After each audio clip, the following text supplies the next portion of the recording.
4:52 a.m., New Year's Day 2023. While most of America was sleeping off their New Year's Eve celebrations, one man sat alone in the dark and typed this into Google. Best ways to dispose of a body. His wife was already dead. His 3 children were sleeping upstairs, and he was just getting started. December 31st, 2022. Ana Walshe, a 39-year-old real estate executive, immigrant from Serbia, and mother of 3, hosted a New Year's Eve dinner with her husband, Brian, at their home in Cohasset, Massachusetts. She was laughing. She was celebrating. She had no idea it would be the last night of her life.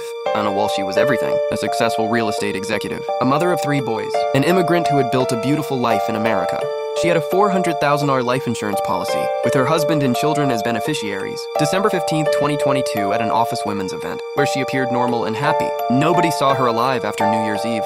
Best ways to dispose of a body. How long before the body starts to smell? How to stop a body from decomposing? How long for someone to be missing to inherit? Can you be charged with murder without a body? How to see a body? Can I use bleach to clean blood from wood floors? 6 ways to dispose of a body. He wasn't panicking. He was planning. Then he went shopping. Surveillance footage showed Brian Walshe at a Lowe's store on January 1st, 2023, buying a hacksaw utility knife, hammer, snips, a Tyvek suit, shoe guards, rags, and cleaning supplies. Total, $462, paid in cash. His wife's blood was still on the basement floor. His 3 children were at home. Over the next several days, Brian Walshe dismembered his wife's body in the basement. Then he drove around Massachusetts, dropping pieces of her into dumpsters. In those bags, investigators found Ana Walshe's COVID-19 vaccination card, a Prada purse she carried, and part of a necklace consistent with one she was seen wearing in photos.